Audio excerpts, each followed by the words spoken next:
Okay, ಈ ಬಗ್ಗೆ ಮಾತಾಡೋದಕ್ಕೆ ನಮ್ಮೊಂದಿಗೆ ಭೀಮ್ ಆರ್ಮಿಯ ಸಂತೋಷ್ ಬಾಳ ಅವರು ದೂರವಾಣಿ ಸಂಪರ್ಕಕ್ಕೆ ಬಂದಿದ್ದಾರೆ. ನಮಸ್ಕಾರ ಸರ್. ಮೇಡಮ್ ನಮಸ್ತೆ ಮೇಡಮ್. ಸರ್, ಇವಾಗ ಎಷ್ಟು ಗಂಟೆ ಕರೆದಿದ್ದಾರೆ ತಮಗೆಲ್ಲ?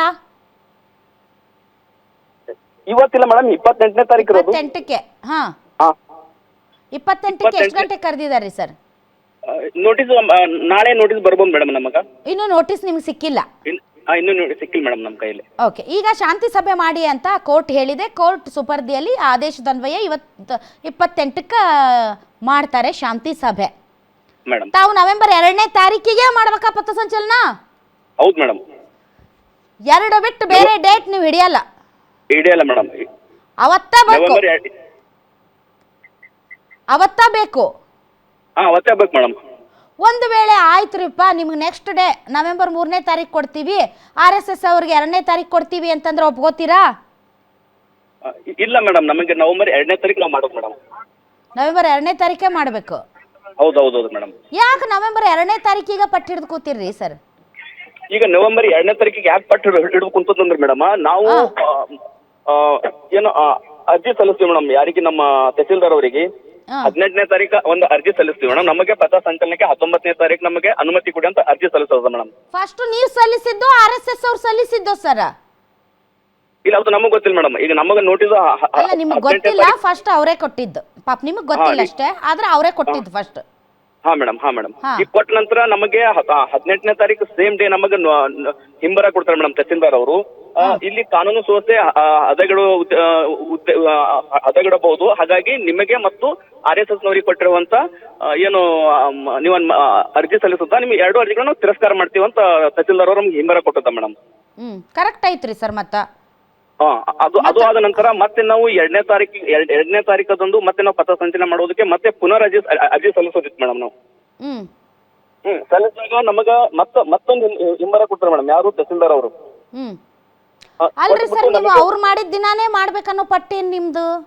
ಈಗ ಏನ್ ಪಟ್ಟಂದ್ರೆ ಮೇಡಮ್, ಇದನ್ನ ಮಾನ್ಯ ಪ್ರಿಯಾಂಕ್ ಖರ್ಗೆ ಅವರು, ನಮ್ಮ ಸಮುದಾಯದ ಒಬ್ಬ ನಾಯಕ, ಅವರ ವಿರುದ್ಧ ಏನು RSS ನ ಕಾರ್ಯಕರ್ತರು ಫೋನ್ ಕರೆ ಮಾಡಿಬಿಟ್ಟು ಅವಾಚ್ಯ ಶಬ್ದದಿಂದ ಒಂದು ನಿಂದನೆ ಮಾಡೋದ್ರ ಮೂಲಕ ಮತ್ತೆ ಅವರ ಕುಟುಂಬವನ್ನ ಹೇಳ್ತಂದ್ಬಿಟ್ಟು ಅವಾಚ್ಯವಾಗಿ ನಿಂದನೆ ಮಾಡ್ತದ ಮೇಡಮ್. ಸೊ ಹಾಗಾಗ್ಬಿಟ್ಟು ಇದು ಎಲ್ಲಾ ಘಟನೆಗಳು ಆದ ನಂತರ ಉದ್ದೇಶ ಪೂರ್ವಕವಾಗಿ ಏನು ಚಿತ್ತಾಪುರ ಕ್ಷೇತ್ರದಲ್ಲಿ ಪಥ ಸಂಚಲನ ಮಾಡೋದು ಬೇಡ, ಅಲ್ಲಿ ಏನು ಕಾನೂನು ಸುವ್ಯವಸ್ಥೆ ಹದಗೆಡುತ್ತೆ ಅಂತ ನಮ್ಮ ಉದ್ದೇಶ ಮೇಡಮ್. ಕಾನೂನು ಸುವ್ಯವಸ್ಥೆ ಹದಗೆಡುತ್ತೆ ಅನ್ನೋದಾದ್ರೆ ಕಾನೂನು ಸುವ್ಯವಸ್ಥೆ ಹದಗೆಡದಂತೆ ನೋಡ್ಕೊಳ್ಳೋದಕ್ಕೆ ಪೊಲೀಸ್ ಇಲಾಖೆ ಇದೆ, ತಮಗೆ ಗೊತ್ತಿದೆ, ಅದ್ರ ಬಗ್ಗೆ ಮಾಹಿತಿ ಇದೆ ಅಲ್ವಾ? ಸೊ ಪೊಲೀಸ್ ಇಲಾಖೆ ಸುಮ್ಮನೆ ಏನು ಕುತ್ಕೊಳ್ಳೋದಿಲ್ಲ. ಯಾರು ಕಾನೂನು ಸುವ್ಯವಸ್ಥೆಗೆ ಭಂಗ ತರ್ತಾರ ಅವ್ರನ್ನ ಏನೇ ಇಲ್ಲ ಹಾಕಿ ಬಡದ್ ಜಡದ ಒಳಗೆ ಹಾಕ್ತಾರೆ. ಅದೇನು ಹೇಳ್ಕೊಡ್ಬೇಕಾಗಿಲ್ಲ ನಮ್ಮ ಪೊಲೀಸರಿಗೆ. ಆದರೆ ನೀವು ಅವರ ಪಥಸಂಚಲನಕ್ಕೆ ಅಡ್ಡಿ ಮಾಡೋ ಮೂಲಕ ಏನ್ ಸಾಧನೆ ಮಾಡ್ತಾ ಇದ್ದೀರಿ? ಈಗ ಮೇಡಮ್, ಪ್ರಿಯಾಂಕ್ ಖರ್ಗೆ ಅವರಿಗೆ ಅವರು ಈ ರೀತಿ ನಿಂದನೆ ಮಾಡದ ನಂತರನೂ ಕೂಡ ಅವರಲ್ಲಿ ಬಂದು ಪಥ ಸಂಚಲನ ಮಾಡ್ತಾರಂತ. ಚಿತ್ತಾಪುರ ಏನು ಖರ್ಗೆ ಫ್ಯಾಮಿಲಿ ಅವರ ಸ್ವತ್ತ?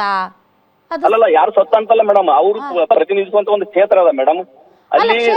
ಕ್ಷೇತ್ರದ ಇವಾಗ ಓಟ್ ಹಾಕದವ್ರು ಇರ್ತಾರ, ಓಟ್ ಹಾಕ್ತಾ ಇರೋರು ಇರ್ತಾರ, ಇಷ್ಟ ಪಡೋರು ಇರ್ತಾರ, ಇಷ್ಟ ಪಡದೇ ಇರೋರು ಇರ್ತಾರ. ಎಲ್ಲರಿಗೂ ಶಾಸಕರೇ ಅವರು ಮೇಡಮ್, ಎಲ್ಲರಿಗೂ ಮಂತ್ರಿಗಳೇ ಸರ್.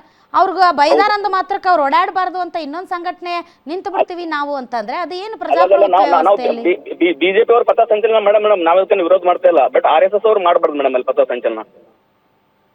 ಹಂಗೆ ಇರ್ರಿ ಸರ್ ಸಂತೋಷ್ ಬಾಳ ಅವರು. ಈಗ ಹಂಗೆ ಇರ್ರಿ, ಈಗ RSS ಪರ ಅರ್ಜಿದಾರರಾದಂಥ ಅಶೋಕ್ ಪಾಟೀಲ್ ಅವರು ನಮ್ಮೊಂದಿಗೆ ದೂರವಾಣಿ ಸಂಪರ್ಕಕ್ಕೆ ಬಂದಿದ್ದಾರೆ. ಸರ್ ನಮಸ್ಕಾರ ರೀ. ನಮಸ್ಕಾರ ಸರ್, ಈಗ ತಮಗೆ ನೋಟಿಸ್ ತಲುಪಿದೆಯಾ? ಯಾವುದು? ಇದು ಶಾಂತಿ ಸಭೆದು? ಇಲ್ಲ, ಇಲ್ಲಿವರೆಗೆ ತಲುಪಿಲ್ಲ, ಬಂದಿಲ್ಲ. ಓಕೆ, ಬಟ್ ಆದಷ್ಟು ಬೇಗ ಶಾಂತಿ ಸಭೆ ಮಾಡಿ ಅಂತ ಕೋರ್ಟ್ ಹೇಳಿದ್ದೆ, ಆದ್ದರಿಂದ ಆಗುತ್ತೆ ಶಾಂತಿ ಸಭೆ ಅಲ್ವಾ ಸರ್? ಆಗುತ್ತೆ, ಆಗ್ಬೋದು. ಓಕೆ, ಈ ಶಾಂತಿ ಸಭೆಯಲ್ಲಿ ಡೆಫಿನೆಟ್ಲಿ ಸರ್ ಚಾಯ್ಸಸ್ ಭಾಳ ಕಡಿಮೆ. ಒಬ್ಬೊಬ್ರಿಗೆ ಒಂದೊಂದು ದಿನ ಪರೇಡ್ ಮಾಡಿ ನೀವು ಅಂತ ಹೇಳ್ಬೋದು. ಅದರ ಆಚೆಗೆ ತುಂಬ ದೊಡ್ಡ ಆಪ್ಷನ್ಸ್ ಏನೂ ಇಲ್ಲ, ಹೌದಲ್ಲ ಸರ್?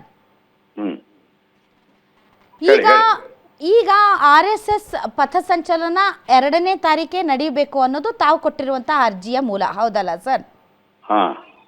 ಸೊ 2ನೇ ತಾರೀಕು ಅಲ್ಲ, 2ನೇ ತಾರೀಕು ಕೂಡ ನಮ್ ಚಾಯ್ಸ್ ಇದ್ದಿದ್ದಿಲ್ಲ. ಮೊದಲು ನಮ್ ಚಾಯ್ಸ್ ಇದ್ದಿದ್ದು 19ನೇ ತಾರೀಕಿಗೆ. ಕೋರ್ಟ್ 19 ಅಲ್ಲ, ನೀವು ಇನ್ನೊಂದೇನಾದ್ರೂ ಡೇಟು ನಿಮ್ಗೆ ಅನುಕೂಲ ಆಗಿದ್ದು ನೀವು ಕೊಡಬಹುದಾ ಅಂತ ಕೋರ್ಟ್ ಕೇಳಿದಾಗನೇ ನಾವು 2ನೇ ತಾರೀಕು ಆಗಬಹುದು ಅಂತ ಹೇಳಿದೀವಿ. ಅದರ ಪ್ರಕಾರ ಹೊಸ ಅರ್ಜಿ ಜಿಲ್ಲಾಡಳಿತಕ್ಕೆ ಸಲ್ಲಿಸ್ರಿ ಅಂತ ಹೇಳಿದ್ರೆ 19ನೇ ತಾರೀಕಿಗೆ ಸಲ್ಲಿಸಿದಾಗಿದೆ. 2ನೇ ತಾರೀಕು ಕೂಡ ನಮ್ಮ ಚಾಯ್ಸ್ ಅಲ್ಲ, ಕೋರ್ಟ್ ನಿರ್ದೇಶನದ ಮೇಲೆನೆ 2ನೇ ತಾರೀಕು ನಾವು ಆಯ್ಕೆ ಮಾಡ್ಕೊಂಡಿದ್ದೀವಿ. ಸೊ ಈಗ ಸರ್ ಈಗ 2ನೇ ತಾರೀಕು ಬೇಡ, ನೀವು ಇನ್ನೊಂದು ಡೇಟ್ ಹೇಳಿ ಅಂದ್ರೆ ಅದಕ್ಕೆ ರೆಡಿ ಇದ್ದೀರಾ ಸರ್? ಅದು ಬರ್ಲಿ, ಆ ಪ್ರಶ್ನೆ ಬಂದಾಗ ನೋಡೋಣ. ನಮಗೆ 2ನೇ ತಾರೀಕು ಸಿಗಬಹುದು ಅಂತ ಪೂರ್ಣ ವಿಶ್ವಾಸದಲ್ಲಿದ್ದೀವಿ. ಈಗ ಅದು ಸರ್ ಬರ್ಲಿ, ಆಮೇಲೆ ನೋಡೋಣ. ಅದಕ್ಕೆ ಈ ಅರ್ಜಿಯಲ್ಲಿ ನೀವಿಬ್ಬರೇ ಪಾರ್ಟಿದಾರರು, ಸರ್ಕಾರ ಮತ್ತೆ RSS ಅಲ್ವಾ ಸರ್? ಹೌದು. ಉಳಿದ ಸಂಘಟನೆಗಳು ಇಲ್ಲ ಈ ಒಂದು ಪ್ರಕರಣದಲ್ಲಿ? ನಮ್ ಜೊತೆಗೆ ಅವ್ರದ್ದೇನಿಲ್ಲ, ನಾವ್ ಯಾರಿಗೂ ಪಾರ್ಟಿ ಮಾಡಿಲ್ಲ. ಪಾರ್ಟಿ ಮಾಡಿಲ್ಲ. ಸೊ ಈಗ ಈ ವಿಚಾರದಲ್ಲಿ ಕೋರ್ಟ್ ಹೇಳಿದ್ರು ಕೂಡ ಶಾಂತಿ ಸಭೆಯಲ್ಲಿ ಎಲ್ಲರೂ ಪಾರ್ಟಿ ಆಗ್ತಾರೆ. ಆಗ್ಲಿಲ್ಲ ಸರ್, ನೀವು ಮಾಡಿದಾಗ್ಲೇನೆ ಮಾಡ್ತೀವಿ ಅನ್ನುವಂತಹ ಧೋರಣೆ ಇದೆಯಲ್ಲ ಸರ್, ಅದಕ್ಕೆ ತಮ್ಮ ಏನಾದರೂ ಅಭಿಪ್ರಾಯ ಇದೆಯಾ? ನಮ್ದೇನು ಅಭಿಪ್ರಾಯ ಇಲ್ಲ. ಅವ್ರು ಮಾಡ್ಬೋದು, ನಾವು ಮಾಡಿದಾಗೇನೆ ಮಾಡ್ಬೋದು. ಅನುಮತಿ ಕೊಟ್ರೆ ಅಥವಾ ಸರ್ಕಾರ ವ್ಯವಸ್ಥೆ ಮಾಡಿಕೊಡ್ಲಿ ಅಂತೂ ನಮ್ಮ ಅಭಿಪ್ರಾಯ ಇದೆ. ಕೋರ್ಟ್ನಲ್ಲೂ ಅದೇ ಬಂದಿದೆ. ಎಷ್ಟು ಎಳಿತೀರಿ, ಎಲ್ಲರಿಗೂ ಒಂದೊಂದು ಅನುಕೂಲ ಮಾಡಿಕೊಡಿ ಅಂತ ಹೇಳಿದ್ದಾರೆ. ಅವರು ಅವ್ರೇನ್ ಮೆರವಣಿಗೆ ಅಂತ ಇದ್ದಾರೋ, ಪಥ ಸಂಚಲನ ಅಂತ ಇದ್ದಾರೋ, ಅವ್ರು ಮಾಡ್ಲಿಕ್ಕೆ ನಮ್ದೇನು ಅಭ್ಯಂತರ ಇಲ್ಲ. ನಮ್ಗೆ ಕೊಟ್ಟಂತ ಸಮಯದಲ್ಲಿ ನಾವು ಮಾಡ್ತೀವಿ, ಅವ್ರಿಗೆ ಕೊಟ್ಟಂತ ಸಮಯದಲ್ಲಿ ಮಾಡೋದು ಬಿಡೋದು ಅವ್ರಿಗೆ ಬಿಟ್ಟಿವಿ. ಅವರನ್ನು ಸೇರಿಸಿಕೊಂಡು ಪಥಸಂಚಲನ ಮಾಡುವಂತಹ ಇರಾದೆ ಇರಬಹುದಾ ಆ ಥರದ್ದು?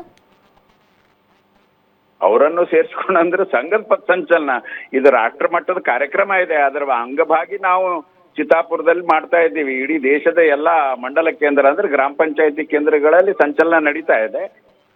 ಅದಕ್ಕೆ ಎಲ್ಲ ಕಡೆ ಮಾಡಿದ್ರೆ ಚಿತ್ತಾಪುರ ತಾಲೂಕಿನ ಸ್ವಯಂ ಸೇವಕರದ್ದು ಹಕ್ಕಿದೆ, ನಮ್ಮ ಕಡೆನೂ ಆಗಲಿ ಅಂತ ಹೇಳಿದ್ದಕ್ಕೆ ಚಿತ್ತಾಪುರದ ಮಾಡ್ತಾ ಇದ್ದೀವಿ. ನಾವು ಕೇವಲ ಚಿತ್ತಾಪುರ ಇಂಥವರೇ ಮಾಡಿದ್ದಾರೆ, ಅವರು ಪ್ರೊಟೆಸ್ಟ್ ಅನ್ನುವಂತ ಇದಿಲ್ಲ. ಇಡೀ ದೇಶವ್ಯಾಪಿ ಕಾರ್ಯಕ್ರಮ ಇದೆ. ವಿಜಯದಶಮಿ ದಿವಸ ದಿಂದ 10-15 ದಿವಸದ ಅನುಕೂಲನಲ್ಲಿ ಎಲ್ಲಾ ಗ್ರಾಮ ಪಂಚಾಯತಿ ಕೇಂದ್ರಗಳಲ್ಲಿ ಉತ್ಸವ ಆಗಬೇಕು, ಸಂಚಲನ ಆಗಬೇಕು ಸಾಧ್ಯ ಆದ ಕಡೆ ಅಂತ ಹೇಳಿದ್ದಕ್ಕೆ ನಾವು ಮಾಡ್ತಾ ಇದ್ದೀವಿ. ಇಟ್ ಇಸ್ ಓನ್ಲಿ ಕಾರ್ಯಕ್ರಮ ಚಿತ್ತಾಪುರದ್ದು ಅಲ್ಲೇ ಅನ್ನುವಂತ ಸ್ಥಾನ ಇಲ್ಲ.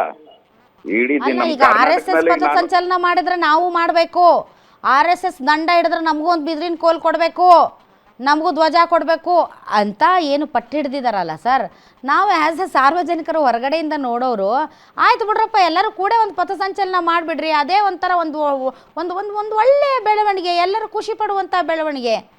ಹಾಗಾಗಿ ನಾನು ಈ ಪ್ರಶ್ನೆನ ಸಂತೋಷ್ ಬಾಳ ಅವ್ರು ಕೇಳ್ತೀನಿ. ಸರ್ ಕೇಳಿಸ್ತಿದ್ದೀರಿ? ಸಂತೋಷ್ ಅವ್ರು ಅದಿರಿ? ಸ್ವಲ್ಪ ವಾಪಸ್ ಆಗ್ತೀನಿ, ನಮ್ಮ ನಿರ್ಣಯ ಅಷ್ಟೇ ಇದೆ. ಆಯ್ತು, ನೀವು thank you sir. Thank you sir Ashok Patil ರೇ, ಥ್ಯಾಂಕ್ ಯು ವೆರಿ ಮಚ್. ಹೌದು ಸಂತೋಷ್ ಬಾಳ ಅವ್ರೆ, ಅವ್ರ ಜೊತೆನೆ ಹೋಗ್ಬಿಡ್ರಲ್ಲ? ಇಲ್ಲ ಮೇಡಮ್, ಅವ್ರ ಜೊತೆ ಹೋಗಲ್ಲ ಮೇಡಮ್. ಮತ್ತೆ ಅವ್ರು ಹೋದ ಟೈಮಲ್ಲೇ ನೀವು ಹೋಗ್ಬೇಕು, ಅವ್ರ ನಡಕಲ್ಲೇ ನೀವು ನಡಿಬೇಕು, ಅವ್ರು ಹಿಡಿದಿದ್ದ ಕೈಯಲ್ಲಿ ನೀವು ಹಿಡಿಬೇಕು, ಮತ್ತೆ ಇಬ್ರು ಒಂದಾಗೆ ಹೋಗ್ಬಿಡ್ರಿ ಅತ್ಲಾಗೆ. ಇಲ್ಲ ಮೇಡಮ್, ಹೋಗಕ್ ಆಗಲ್ಲ ಮೇಡಮ್, ಅವ್ರ ಜೊತೆ ಹೋಗಕ್ ಆಗಲ್ಲ ಮೇಡಮ್ ನಾವು. ಅಲ್ಲ ಮತ್ತೆ ನಿಮ್ಗೆ ಅದೇ ಟೈಮ್ ಬೇಕು, ಅದೇ ರೂಟ್ ಮ್ಯಾಪ್ ಬೇಕು, ಅವ್ರ ಹಂಗ ಹಿಡಿಬೇಕು ಕೋಲು ಎಲ್ಲ ಮಾಡ್ಬೇಕಂದ್ರೆ ಅವ್ರ ಜೊತೆನೆ ಹೋಗ್ಬಿಡ್ರಿ. ಕೋರ್ಟ್ ಅವ್ರಿಗೆ 2ನೇ ತಾರೀಕು ಪಥಸಂಚಲನ ಮಾಡಂತ ಹೇಳಿದ್ರು ಕೂಡ ನಾವು ಬಿಡೋದಿಲ್ಲ ಮೇಡಮ್ ಅವ್ರಿಗೆ ಮಾಡಕ್ ಪಥಸಂಚಲನ.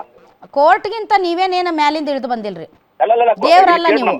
ಕೋರ್ಟ್ ಹೇಳಿದ ಮೇಲೆ ಮುಗಿದೋಯ್ತು. ಹಂಗೆ ನೀವು ಕೋರ್ಟ್ ವಿರುದ್ಧ ಮಾತಾಡಕ್ ಆಗಲ್ಲ. ಕೋರ್ಟ್ ಹೇಳಿದ್ರು ನಾವು ಬಿಡಲ್ಲ ಅನ್ನಕ್ ಆಗಲ್ಲ. ಅಷ್ಟೇ. ಹಾ ಮೇಡಮ್ ಕೋರ್ಟಿಗೆ ನಾವು ಹೋಗಿಲ್ಲ ಮೇಡಮ್. ಕೋರ್ಟಿಗೆ ಅವ್ರು ಹೋಗ್ಯಾರ್ರಿ ಸರ್. ನೀವು ಕೋರ್ಟ್ ಹೇಳಿದ್ರು ನಾನು ಬಿಡಲ್ಲ. ಒಂದ್ ನಿಮಿಷ ರೀ ಸಂತೋಷ್ ಅವ್ರ, ಕೋರ್ಟ್ ಹೇಳಿದ್ರು ನಾವು ಬಿಡಲ್ಲ ಅಂದ್ರಲ್ಲ, ಕೋರ್ಟ್ ಹೋದ್ರು ನಾವು ಬಿಡಲ್ಲ ಅಂದ್ರಲ್ಲ, ಅದಕ್ಕಂದೆ ನಾನು.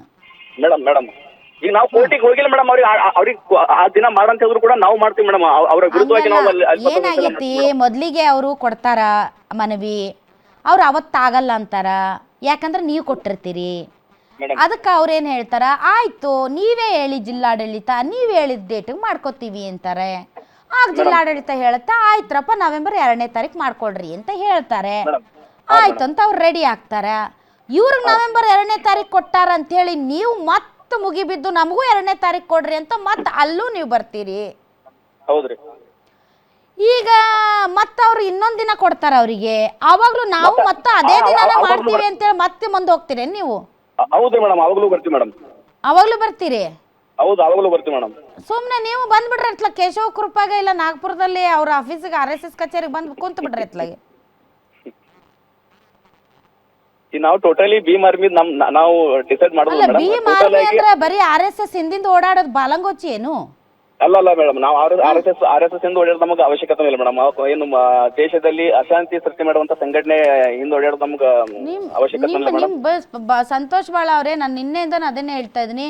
ಭೀಮ್ ಆರ್ಮಿಯ ಉದ್ದೇಶ, ಭೀಮ್ ಆರ್ಮಿ UPಯಲ್ಲಿ ನಡೆಸ್ತಾ ಇರುವಂತಹ ಸಾಮಾಜಿಕ ಕ್ರಾಂತಿ, ಶಿಕ್ಷಣ ಕ್ರಾಂತಿ, ಅದೆಲ್ಲವನ್ನ ನೋಡಿದಾಗ ರಾಜ್ಯದಲ್ಲಿ ಭೀಮ್ ಆರ್ಮಿ ಹೋಗ್ತಾ ಇರುವಂತಹ ರೀತಿ, ಆ ದಾರಿ ಎಲ್ಲ ಒಂದ್ ಕಡೆ ಎಡವುತ್ತಿದ್ದೀರಿ ಅಂತ ಅನಿಸ್ತಾ ಇದೆ. ಅಲ್ಲಲ್ಲ ಮೇಡಮ್, ನಾವು ಇಲ್ಲಿವರೆಗೂ ಎಲ್ಲೂ ಕೂಡ RSS ನವರಿಗೂ ವಿರೋಧ ಮಾಡಿಲ್ಲ, ಅವರು ಪಥಸಂಚಲನಕ್ಕೂ ಎಲ್ಲೂ ಕೂಡ ವಿರೋಧ ಮಾಡೋದು ಒಂದೇ ಒಂದು ಉದಾಹರಣೆ ಇಲ್ಲ ಮೇಡಮ್. ಇಲ್ಲಿ ಯಾಕೆ ಸಮಸ್ಯೆ ಕ್ರಿಯೇಟ್ ಯಾಕಾಯ್ತು ಅಂದ್ರೆ ನಮ್ಮ ಸಮುದಾಯದ ಒಬ್ಬ ನಾಯಕರನ್ನ ಅತ್ಯಂತ ಕೆಟ್ಟದಾಗಿ, ಅತ್ಯಂತ ಹೀನಾಯವಾಗಿ ಮಾತಾಡ್ತಾ ಇದಾರೆ ಅಂದ್ರೆ ನಾವು ಸುಮ್ ಕೊಡಕ್ ಹೇಗಾಗ್ತದೆ ಮೇಡಮ್? ಅಲ್ಲ ಸುಮ್ ಕೊಡೋಕೆ ಆಗ್ತಾ ಅವ್ರೇನು ನಮ್ಮ ಥರ ಸಾಮಾನ್ಯ ಮನುಷ್ಯರು ಫುಟ್ಪಾತಲ್ಲಿ ಓಡಾಡೋರೇನ್ರಿ? ಇಡೀ ಕಾನೂನು ರೂಪಿಸೋರು, ಅವರು ಮಂತ್ರಿಗಳವರು, ಇಡೀ ರಾಜ್ಯವನ್ನು ಅಲ್ಲಾಡಿಸೋ ಶಕ್ತಿ ಇರೋರು. ಅವ್ರಿಗೆ ನಾವು ಬೇಕಾಗಿಲ್ಲ. ಕಾನೂನು ಅನ್ನುವಂತ ಮಾಸ್ತ್ರ ಇದೆ ಅವ್ರಿಗೆ. ನಾವು ನೀವು ಹೇಳಿದ್ರೆ ಒಂದಿಷ್ಟು ಪೊಲೀಸರು ಆಕ್ಟಿವ್ ಆಗ್ತಾರ ಇಲ್ಲ, ಒಬ್ಬ ಮಂತ್ರಿ ಹೇಳಿದ ಮೇಲೆ ಮುಗ್ದೇ ಹೋಯ್ತು, ತಂದು ನೇತ್ ಹಾಕ್ತಾರೆ. ಒಬ್ಬ ಮಂತ್ರಿಗೆ ಓಪನ್ ಆಗಿಬಿಟ್ಟು ಕೊಲೆ ಬೆದರಿಕೆ ಆಗ್ತದೆ. ನೀವು ತಡಿತೀರಾ? ಕಾನೂನಿದೆ, ಪೊಲೀಸರಿದೆ, ತಡೀತಾರೆ. ಎಲ್ಲರಿಗೂ ಒಂದೇ ಕಾನೂನು. ಹೌದು ಮೇಡಮ್, ಅವ್ರಿಗೆ ನಾವು ಬೆಂಬಲ ಸೂಚಿಸ್ಬಿಟ್ಟು ಅವ್ರ ಜೊತೆ ಇರ್ತೀವಿ ಮೇಡಮ್. ಸೂಚಿಸಿ ಬೇಡ ಅನ್ನಲ್ಲ, ನಿಮ್ಗೆ ಸರ್ವ ಸ್ವತಂತ್ರರು ನೀವು ಬೆಂಬಲ ಸೂಚಿಸಿ. ಹಾಗಂತ ಒಳ್ಳೆ ಪೈಪೋಟಿಗೆ ಬಿದ್ದಂಗೆ ಅವ್ರಿಗೆ ಈ ಡೇಟ್ ಕೊಟ್ರೆ ನಾವು ಆ ಡೇಟಲ್ಲೂ ಅಡ್ಡಿ ಬರ್ತೀವಿ, ಇನ್ನೊಂದು ಡೇಟ್ ಕೊಟ್ರೆ ಅಲ್ಲಿಗೂ ಅಡ್ಡಿ ಮಾಡ್ತೀವಿ, ಮತ್ತೊಂದು ಡೇಟ್ ಕೊಟ್ರೆ ಅಲ್ಲಿಗೂ ಅಡ್ಡಿ ಮಾಡ್ತೀವಿ ಅಂತಂದ್ರೆ ಇದು ಏನಿದು? ದಲಿತ ಸಂಘಟನೆಗಳಿಗೆ ಬೇರೆ ಕೆಲಸ ಇಲ್ವಾ ಅಂತಾರೆ ಜನ. ಮೇಡಮ್, ಗುಲ್ಬರ್ಗಾ ಜಿಲ್ಲೆಯಲ್ಲಿ ಅವ್ರು ಎಲ್ಲೂ ಪಥ ಸಂಚಲನ ಮಾಡಿದ್ರು, ನಾವು ಎಲ್ಲೂ ವಿರೋಧ ಮಾಡಿಲ್ಲ ಮೇಡಮ್. ಏನೋ ಬಿಡ್ರಿ sir, thank you very much ತಾವು ಇಷ್ಟೊತ್ತು ಗ್ಯಾರಂಟಿ ನ್ಯೂಸ್ ಜೊತೆ ಮಾತಾಡಿದ್ದಕ್ಕಾಗಿ.